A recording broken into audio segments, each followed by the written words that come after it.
Hi everybody, this is Quinn with Carnegie Public Library, and welcome to today's Chapter 3 of Tell Me Your Story. Today's guest is Dianna Wayne, who is the K through 5 Curriculum Director for Washington City Schools. Prior to that, Mrs. Wayne was the literacy coach at Cherry Hill, which is K through 2nd grade, and over the years, Dianna and I have collaborated a lot.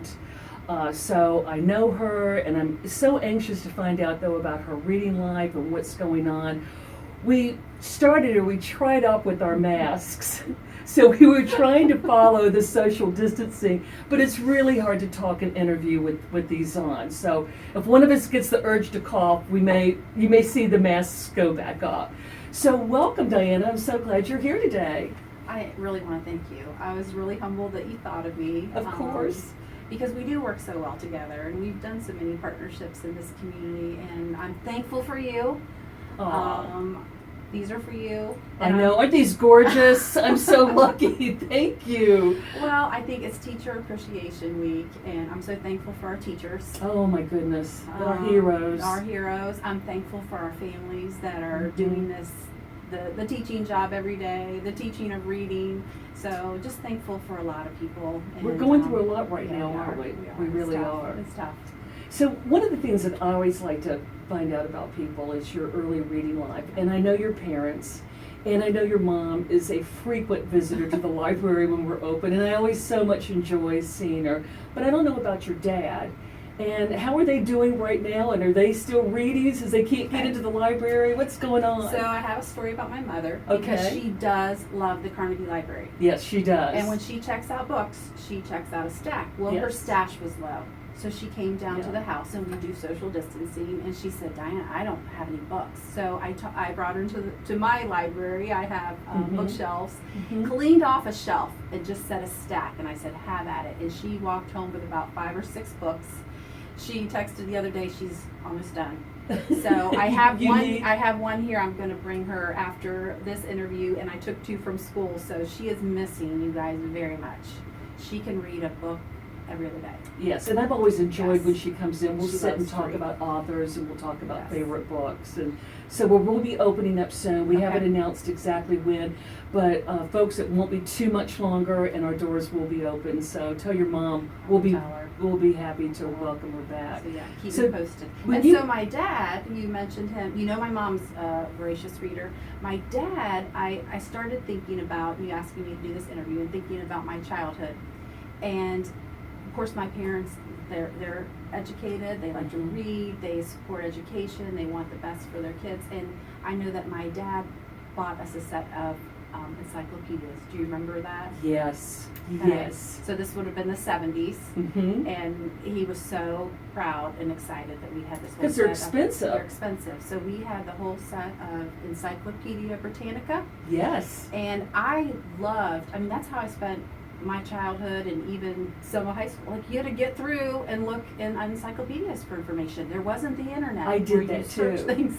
But just for fun. Just I for would fun. go through the what geeks are we, but That's we loved it. What I thought. I thought that is weird that was entertaining to me, to go through and learn things just in encyclopedia. So that's something that my dad did for us. So yeah, we always had books in the house, magazines, National Geographic. You had those too. National Geographic, Time magazine.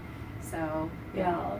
So do you remember your favorite book as a child? I would say, like, when I go clear back to childhood, the book I always remember is Where the Wild Things Are. Yes. And I don't know why, because as an adult you look at it and it's kind of scary.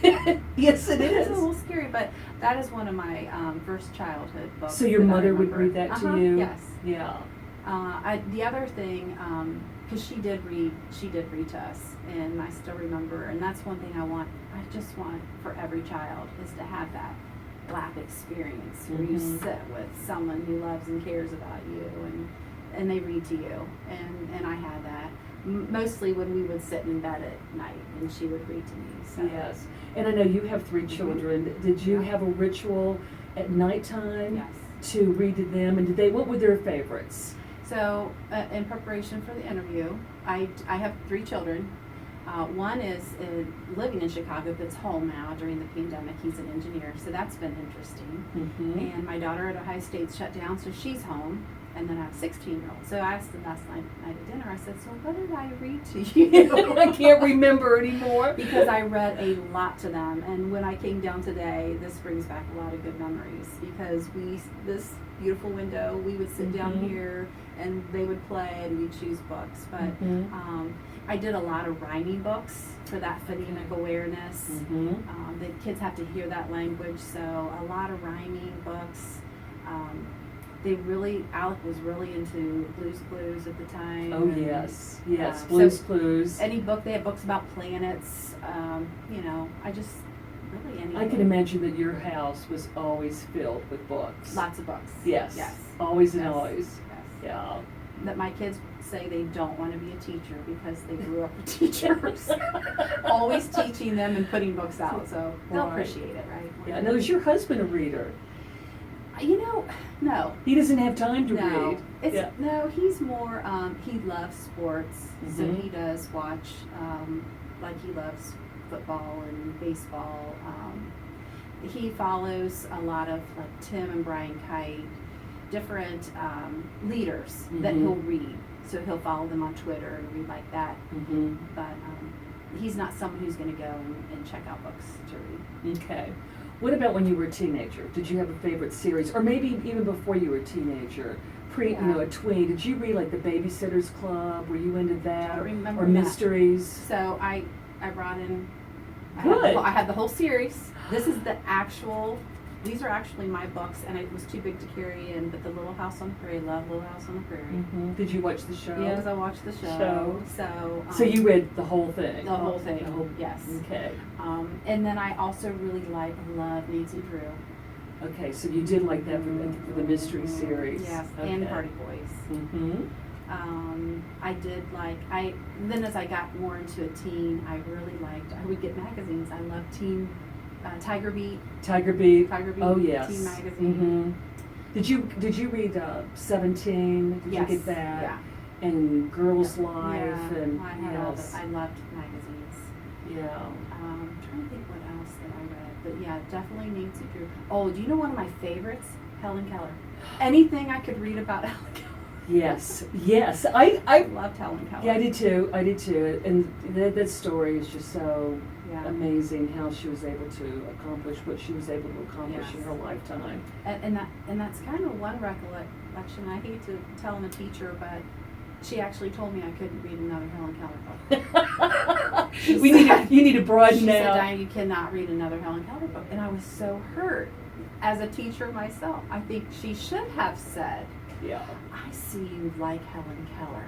Can we find something else, because she just had to find something that resonated with me, because I love tough people and strong people and people that persevere. How many biographies could she have helped me select? But she took, no, stop reading.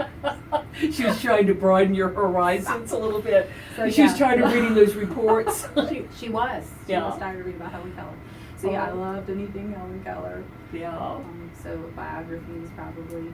So what are you reading right now to get us through this pandemic? Are you on it? Some people, which I find interesting, are into reading a lot, and some really good readers are saying, I just can't read right now. I'm too anxious, I'm too whatever. So are you reading now? Are you I read a lot for work.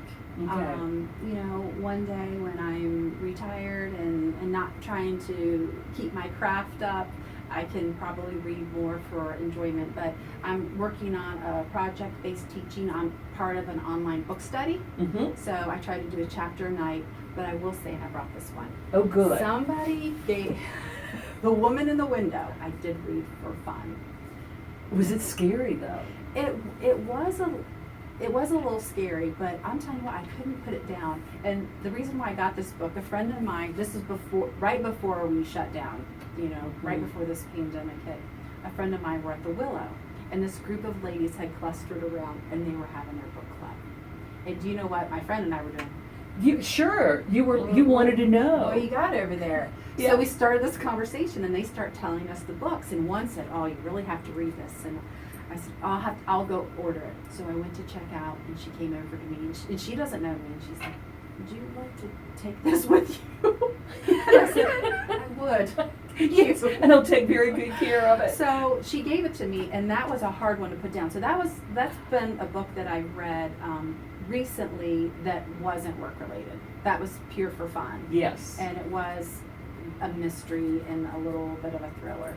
So that's a good one. I see you've got a nice stack of books over there, Yes. Diana. What else are you reading, or is it more work related, or? So, when I was thinking about, my life as a reader, I kind of went to my bookshelves. I have given a lot of my books away over the years because that's what you should do. Pass them on, share them with for someone other else. people to enjoy. Yes. And I realized looking at these bookshelves that I'm a seasonal reader, and I imagine most people are. So I think back like as a young mom, a young wife, I have a lot of books. I love like the What to Expect When You're Expecting. I had the first year series. I had, what to expect the first year of your child, what to expect the toddler years, the love languages book. Yes. I love that one. Just anything that I could do to grow myself as a parent. And then I have a lot of books of faith. I followed a lot of Beth Moore. Actually, this is one I have in I call it like my, what do you call it? My landing strip of my What Next books. Lead with Faith is, a friend of mine had put an excerpt in here. And so I really wanted to read this one. Is that a Beth Moore book? This is Sarah Johnson. Okay. So I've started, this is on my runway. That's what I want. This is on my runway. I like that What's analogy, next. yeah. So, I also looked in there, so I saw like the parenting book. I saw, believe it or not, I kind of sound like a boring reader, but it's mostly like a lot of nonfiction. I have a lot of finances. Like I really enjoy numbers and data, so like Dave Ramsey. I have his books. His are very popular. Rich Dad, Poor Dad. I read that series. I still had in there. I had my Susie Orman books. Oh, she's good too. Oh yeah. So then that was probably when I was working part-time. As a young mom, then I was in the finances. I've had the faith books. And again, a lot of education. So it sounds like books. you do a wide variety, and that's what I am. Because some people, and that's okay, have one genre. Like my mom, I'll say, pretty much is a murder mystery fan. She wants to stick with that, and so we're always keeping her supplied with those books. But you're all over the map. All over, and really, like I said, education. The next one on my runway is the story, The Reason I Jump, and it's the inner voice of a 13-year-old boy with autism. And our teachers are actually doing this in a book study, and I didn't sign up for it because I'm finishing my book study, but it's told, someone has to interpret for him, but to get in to feel what it likes to live with autism. So that's another one that I'm excited to read. But, and then of course my favorite. Dun, da, da, da. Charlotte's Web. And thank you for the coming out. So tell our audience about the initiative that Washington City Schools did, because that's interesting. We have our family literacy night, and it took place March 5th this year.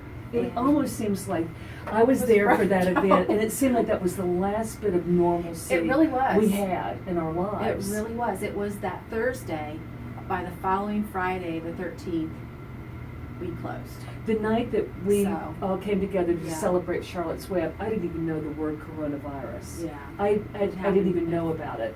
And it just happened so fast. But that was such a fun night. I don't know if you remember, I dressed up like Charlotte. Yes, I remember, yes. And it was so much fun to see all the kids out that evening. And so tell us a little bit more about we expanded it. Last year we did it for our 3-5 building for Bel Air, and it was such a success. Last year we read Charlie and the Chocolate Factory. Yes. That we decided to grow it. So this year we included our preschool, second grade building, Cherry Hill. So it's a Cherry Hill and Bel Air. And I think we had, oh my goodness, we probably think we had 800 or more people there. It seemed like it. Yes. It was just an amazing night, and a shout out to our title teachers at Cherry Hill and Bel Air that put that together, just above I think and the beyond. teachers, the educators beyond. enjoyed that every bit as much as the kids It was a lot of did. fun. Yes. But I read along with our students, and of course I'm very familiar with this book, but I loved it all over again. E.B. White All over is a again. wonderful, wonderful author. So think about the wisdom that came in writing this book that's so relevant even today about friendship and how to take Mhm. care of each and, other. and I have to Yeah. ask, did you I cried. Did you Yes, cry? I did cry. How many times have we read this and it still It still gets- induces tears Yeah. in us? Yeah. It's a beautiful book. It is. Yes. So yeah, I try to read the paper. I like to know our local news. I do too. I like to know what's going on. Another funny story about my mom. She said to me, this is a couple weeks ago. She goes, "Diana, the library is opening up." I don't think so, Mom. It says right here. Well, that was an old paper. No, they changed the deadline for DeWine. Yes. DeWine changed that. So no, Mom, you're not going to go to the library. Oh, I bet She'll be your first customer. I bet she will. Yes, and I might let you take some books home with you today for her. So, bless her I'm allowed heart. to, I will. Yeah. So, yeah. Well, another thing that I'm very curious about is the Big Blue Bus, Mhm. because I know you're very involved with. This will be the second year. Can you tell us a little bit about? Well, actually, you're doing it now. Mhm. Really, you're serving all right. your students now. Right. But is the route going to change? Like instead of going to their homes and delivering, Right. can you tell us a little bit about that and the Right. books Right. on the Big Blue Bus? So yeah, right now the food program is operating under just different guidelines. We are able to deliver food to houses, which is why we have all of our buses en route stopping at individual homes, and that's Mhm. because of the pandemic, the COVID-19 that we're in. I don't know what it's going to look like in the summer. I don't know if we'll be granted to continue to do it that way, or if we'll have to go back to the other guidelines, which is our Big Blue Bus, where you stop at designated areas. Okay. They're supposed to eat their lunch at the area, and of course, anybody 18 and under can get a lunch. Whether Oh, it's a you're- wonderful program. Yeah. I'm so glad you started anybody can that. get one. So yeah, that's Dr. Bailey's vision to have that. So Yes. it's been a great success. And then of course with the routes that are going now, we don't have the library, the lending library. Right. But last year at the Big Blue Bus, we did have the lending library, which was great. And again, we thank you so much, Carnegie Library, for collecting 4 or 5 huge boxes and Well, running thank you to that. the public for helping Yes, us thank with you. that, because people really would come with boxes and say, "This Yeah. is for the Big Blue Yeah. Bus." And so, about how many books did you give away last year? I Over don't- a couple of thousand. I would say. Yeah. We gave it, and we call it the Big Blue Bus headquarters at central office. So your donations are in that office, and we have other people from the community still stop by as they clean out. So we'll, if Big Blue gets out again, we'll load up. the So lending you're still library. accepting donations Mhm, if you absolutely. like. So if they Absolutely. can't get to the district offices, when we open up at the library, Yes, they can still absolutely. drop off at the Yes. library, and we'll make sure it Thank gets on you. the Big Blue Thank Bus. you. Yes. So we just have to play it by ear. Just gotta when play they- it by ear. But I mean, our goal is we want to get that lending library out again. Mhm. I think that was great. That's the one thing that I think is so important during this time is we have to have children continue to read and parents reading to their kids. And I think some of our families don't have all the resources available, and that's what I like about our lending library. Come get a book. And if you don't bring it back, it's all It's good. okay. It's It's all okay. good. I know it's all good. Can you give not only me some advice, but for parents listening to this? Because in the summer, parents come to me too and say, "My child does not like to read," Right. or "It's very difficult to get them to sit down," and it causes almost some conflict Right. between parent and child. What can we do to help that child? And I always say, well, if I put the right book in your hand, Mhm. you're not going to like all books. I don't like all books. Right. So if I can narrow down your interests, and then take 5 home. Don't just take one book Right. home. Take 5, take Right. 10. But is there anything else you could tell parents? So you did give my favorite tip, Oh, because okay. when I have a 16-year-old at home, and for her whole existence, she likes to tell even strangers that she doesn't like to read, because she knows her mom's and she'll say it even, she'll like, "I don't like to read," and just look at me like, Yeah, that Olivia. It is. And she thinks that's funny. So is it true? Does she really not enjoy it? She says she doesn't like to read. But I always say the same thing you say to families. Olivia, you just haven't found what you like to read yet. Mm-hmm. And deep down, I think she does like to read. Mm-hmm. So I just think it comes from adults modeling. It really does. It comes from us, being readers ourselves and taking the time to know our kiddos, to know what they would like. And for them to be okay to say, I don't like that. Okay. You don't have to like it. That's good. Right. Because you know what? As much as passionate of readers as you and I are, if you put a boring book in our hands, I don't want to read it. I don't want to waste my time on it. No. Toss it. Let's get something else. It's so true. And I mean, even going through my own reading history, I realized people probably think I'm a boring reader. I mean, there was mostly nonfiction. Mm-hmm. I like. The other thing about that is, like, right now I'm really hot on leadership books, Mm-hmm. and it's because I'm in a leadership position, Mm-hmm. and so following Brene Brown, and Who's a wonderful writer. she's a wonderful I love writer. her books. Dare to Lead will be my next book, along with the two that I have here that I want to read. So, yeah, I mean, you just it's seasonal for some people, so you just need to find what they like, and that is the one thing I will back up. When I asked Alec, remember I asked them what I read to them or what they liked. He loved sports books, Mm-hmm. and there were all those series that talked about famous athletes, and Right. he loved that. He doesn't like fiction. He does not want to read fiction. I find that it can be very typical for men, for True. boys. They do prefer nonfiction over a story. That is true.